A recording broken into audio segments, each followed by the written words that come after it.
저는 이도훈입니다. 올해 41살이고 중소기업에서 과장으로 일하고 있어요. 아내와 결혼한 지 12년이 되었고 아이가 둘 있습니다. 큰아이는 초등학교 5학년, 둘째는 초등학교 2학년이에요. 결혼 초기에 저는 정말 순진했습니다.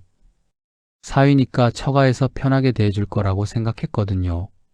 딸을 시집 보낸 장모님이라면 사위를 아들처럼 여길 거라고 믿었어요. 하지만 현실은 달랐습니다. 장모님이 저를 보는 시선을 처음 알아챈 건 결혼한 지 한 달쯤 되었을 때였어요. 우리 딸 데려간 사람이라는 표현을 쓰시더라고요. 사위라고 하지 않고 말이에요. 그때는 그냥 장모님 특유의 표현인가 보다 싶었습니다. 매달 한 번씩 처가에 가는 게 습관이 되었어요. 아내가 엄마가 좋아하시니까 가자라고 하면서 분위기를 띄워줬거든요. 저도 그냥 가주는 느낌으로 따라갔어요. 특별히 힘들지도 않았고 아내가 기뻐하니까 괜찮다고 생각했습니다. 회사에서 동료들과 이야기할 때 자주 하던 말이 있었어요. 밖에서 인정받는 게 집안 평화다. 처가에서 어떻게 보든 상관없어요. 제가 열심히 일해서 가정을 책임지고 사회에서 인정받으면 되는 거 아니겠습니까? 그런 마음으로 지냈죠. 하지만 뭔가 어색했어요. 처가에 가면 항상 조심스러웠거든요. 마치 남의 집에 초대받아 간 손님 같은 느낌이었습니다. 편하게 쉬라고 하시면서도 진짜 편하게 있을 수는 없는 분위기였어요. 장모님은 항상 정중하게 대해주셨어요. 하지만 그 정중함이 오히려 거리감을 만들었습니다. 진짜 가족이라면 굳이 그렇게 정중할 필요가 없잖아요. 저를 여전히 외부인으로 보고 계신다는 걸 느꼈어요. 이번 달도 처가 방문일이 다가왔어요. 그런데 최근 회사 프로젝트 때문에 정말 힘들었습니다. 야근도 계속하고 주말에도 나가야 하는 상황이었거든요. 몸도 마음도 지쳐 있었어요. 아내가 제 상황을 보고 배려해 줬습니다. 당신 너무 힘들어 보여. 이번엔 애들만 데리고 내가 다녀올게. 정말 고마웠어요. 아내가 이런 식으로 배려해 주는 게 얼마나 든든한지 모르겠어요. 저는 속으로 안도했습니다. 솔직히 처가에 가서 조심스럽게 눈치 보며 하루 보내는 것보다 집에서 편하게 쉬는 게 훨씬 나았거든요. 그래, 고마워. 이번엔 좀 쉬어야겠어. 그렇게 대답했어요. 그런데 아내가 나가면서 한마디 더 했습니다. 우리 엄마가 사위 오는 걸 은근히 기대하긴 하는데. 뭔가 의미심장한 말이었어요. 하지만 저는 대수롭지 않게 생각했습니다. 한 번쯤 안 가는 게 뭐 그리 큰일이겠어요? 아내와 아이들이 처가에 간 동안 저는 정말 오랜만에 편하게 쉬었어요. 늦잠도 자고 좋아하는 드라마도 보고 치킨도 시켜 먹었습니다. 이런 휴일이 얼마만인지 모르겠더라고요. 아내가 없는 집이 이렇게 조용할 줄 몰랐어요. 평소에는 아이들 소리, 아내가 바쁘게 움직이는 소리로 시끄러웠는데 말이에요. 혼자 있으니까 제 생각도 정리할 수 있었습니다. 문득 생각해보니 제가 처가에 가서 진짜 편했던 적이 있었나 싶었어요. 항상 뭔가 경직되어 있었거든요. 말조심, 행동 조심하면서 하루를 보내는 게 일상이었으니까요. 이번에 안 가길 정말 잘했다는 생각이 들었습니다. 아내와 아이들이 처가에서 돌아왔어요. 아이들은 외할머니 집에서 맛있는 것도 많이 먹고 용돈도 받아와서 기분이 좋아 보였습니다. 아내도 별다른 표정 변화 없이 평상시와 같았어요. 저녁을 먹으면서 둘째 아이가 갑자기 말했습니다. 아빠 외할머니가 아빠 이야기 하셨어. 무심코 던진 말 같았는데 왠지 신경이 쓰였어요. 뭐라고 하시던? 제가 물어봤죠. 외할머니가 아빠는 왜 안 왔냐고 물어보셨어. 그래서 엄마가 아빠 쉬라고 했다고 말했어. 여기까지는 별로 이상할 게 없었어요. 그런데 둘째가 계속 말하더라고요. 그랬더니 외할머니가 사위가 무슨 쉬는 게 다 있냐, 그래도 와야지 하셨어. 그 순간 저는 숟가락을 놓았습니다. 무슨 말인지 정확히 알 수 있었거든요. 아내가 당황하면서 말했어요. 그냥 하시는 말씀이야. 너무 신경 쓰지 마. 하지만 저는 이미 기분이 상했습니다. 그냥 하시는 말씀이라고요? 장모님의 진짜 속마음이 드러난 거 아닙니까? 사위가 무슨 쉬는 게 다 있냐고요. 저는 12년 동안 한 번도 빠진 적 없이 처가에 갔어요. 회사 일이 힘들어서 한 번 쉬었다고 그런 소리를 들어야 하나요? 제가 처가의 머슴입니까? 그날 밤에 잠이 안 왔어요. 장모님의 그 말이 계속 머릿속에 맴돌았거든요. 사위가 무슨 쉬는 게 다 있냐? 이 말 속에 장모님이 저를 어떻게 생각하고 계신지 다 들어 있었어요. 아내는 옆에서 자고 있었지만 저는 뜬 눈으로 밤을 새웠습니다. 12년 동안 제가 뭘 한 걸까요? 매달 빠짐없이 처가에 가서 인사드리고 명절 때마다 정성껏 선물 준비해서 갔는데 말이에요. 잠 못 든 그날 밤 저는 지난 12년을 되돌아봤습니다. 처가에서 받았던 크고 작은 상처들이 하나씩 떠올랐어요. 그때는 별거 아니라고 생각했던 일들이 사실은 다 상처였더라고요. 명절 때 일이 가장 기억에 남아요. 추석이나 설날에 처가에 가면 저는 정말 애매한 위치였거든요. 요리는 당연히 아내가 하고 저는 그냥 앉아만 있어야 했어요. 도와주려고 하면 사위가 뭘 해, 그냥 앉아 있어라고 하시고요. 그런데 아내의 남동생이 오면 분위기가 완전히 달라졌습니다. 장모님이 직접 이것저것 챙겨주시고 좋아하는 음식도 따로 준비해 주시더라고요. 우리 아들 왔네 하시면서 정말 반갑게 맞아주셨어요. 저한테는 어떠셨는지 아세요? 남자니까 음식 좀 날라줘 이런 심부름만 시키셨어요. 손님 대접은 받지 못하고 그렇다고 진짜 가족 취급도 받지 못하고 정말 애매한 존재였습니다. 처가 식구들끼리 이야기할 때도 마찬가지였어요. 가족 사업 이야기나 집안 중요한 결정 사항들을 이야기할 때 저는 항상 제외되었거든요. 마치 이건 우리 가족 일이니까 사위는 알 필요 없어 하는 분위기였어요. 아내의 남동생은 다르더라고요. 집안 일이든 뭐든 모든 걸 다 알려주고 의견도 물어보시고 그랬습니다. 같은 사위인데도 저와는 완전히 다른 대우였어요. 아니, 정확히는 동생은 아들이고 저는 사위니까 다른 거겠죠. 그런 일들이 12년 동안 쌓이고 쌓였어요. 그때마다 저는 참았습니다. 아내 기분 나쁠까봐, 처가와 사이가 나빠질까봐 말이에요. 하지만 이제는 정말 지겹더라고요. 평생 이렇게 외부인으로 살아야 하나 싶었습니다. 며칠을 그런 기분으로 지내다가 결국 터졌어요. 아내가 다음 달 처가 방문 일정을 이야기하는데 저는 더 이상 참을 수가 없었습니다. 나는 안 갈 거야. 제가 단호하게 말했어요. 아내가 깜짝 놀라더라고요. 왜 갑자기 그래? 무슨 일 있어?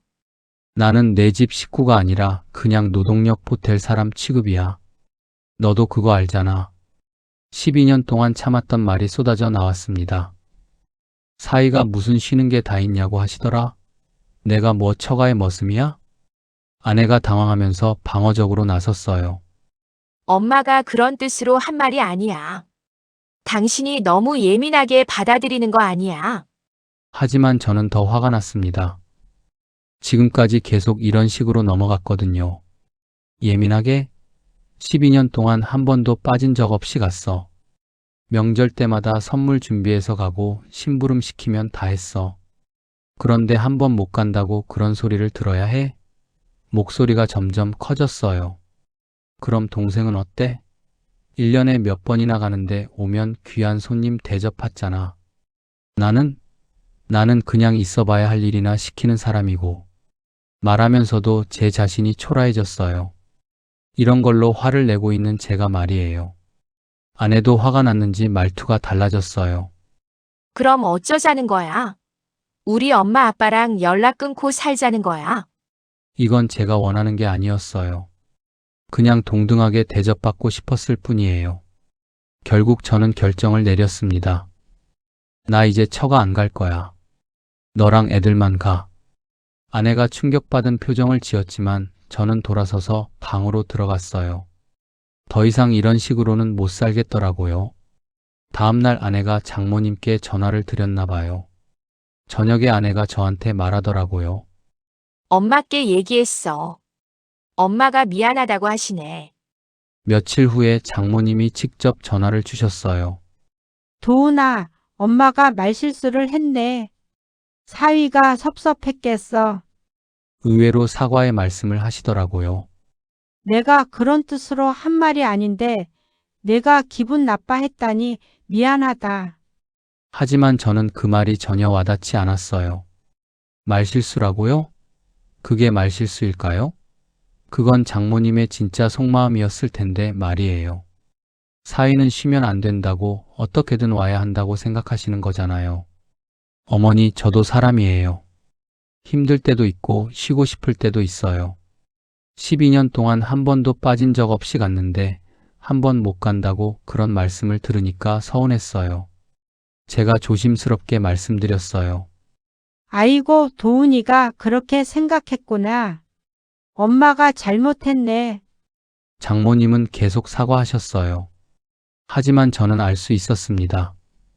진심으로 미안해 하시는 게 아니라 그냥 상황을 정리하려고 하시는 거라는 걸 말이에요. 전화를 끊고 나서도 기분이 나아지지 않았어요. 오히려 더 복잡해졌습니다. 장모님이 사과는 하셨지만 저에 대한 생각이 바뀌셨을까요? 아마 안 바뀌셨을 거예요. 그냥 사이가 삐져서 달래주는 정도로 생각하실 것 같았어요. 아내는 이제 됐지. 엄마가 사과도 하셨는데. 하더라고요. 하지만 저는 전혀 해결된 게 아니라는 걸 알았습니다. 이건 단순히 말 한마디의 문제가 아니었거든요. 12년 동안 쌓인 근본적인 문제였어요. 그날 밤에 또 잠이 안 왔어요.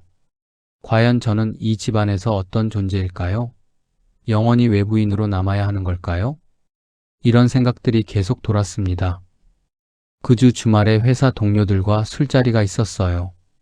평소보다 많이 마셨습니다. 기분이 안 좋아서 술로 달래려고 했거든요. 취기가 돌면서 처가 이야기를 하게 되었어요. 사위 노릇하기 정말 어렵다. 제가 하소연을 하니까 선배가 씁쓸하게 웃으시더라고요. 도훈아, 그런데 그게 장모님만의 문제일까? 무슨 말씀인지 잘 모르겠어서 가만히 들었어요. 생각해봐. 집안에서 늘 박사람 취급당하는 건 며느리나 사위나 똑같아. 우리도 시댁에서 며느리한테 어떻게 했는지 생각해보라고. 선배 말씀에 저는 잠시 멈칫했습니다. 그러고 보니 저희 시댁에서 아내가 어떤 대우를 받았는지 떠올려 봤어요. 시어머니가 아내를 어떻게 보셨는지, 제가 그때 뭘 했는지 말이에요. 갑자기 머릿속이 복잡해졌습니다. 밖에서 인정받아야 집안이 편하다고 늘 말하잖아. 그런데 그게 우리한테도 똑같이 적용되는 거 아닐까? 선배가 계속 말씀하셨어요. 가족이라는 건 원래 그런 거야. 누군가는 항상 외부인이 될 수밖에 없어. 집에 돌아가는 길에 계속 생각했어요. 제가 회사에서 늘 하던 말이 밖에서 인정받는 게 집안 평화다였거든요. 그런데 그게 정말 제가 처한 상황을 설명하는 말이었네요. 아내도 시댁에서 외부인 취급을 받았을 텐데 저는 그때 뭘 했을까요? 아내를 지켜줬을까요? 아니면 그냥 눈 감아줬을까요?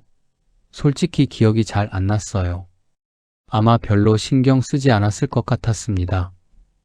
그날 밤에 아내와 이야기를 했어요. 당신도 시댁에서 힘든 적 많았지? 아내가 잠시 침묵하더니 대답했어요. 많았지. 하지만 그게 며느리 노릇이라고 생각했어. 그 말이 제 가슴을 찔렀습니다. 며칠을 더 고민했어요. 복수를 해야 할까요? 아니면 그냥 관계를 끊어야 할까요? 하지만 결국 다른 결론에 도달했습니다. 복수는 필요 없어요.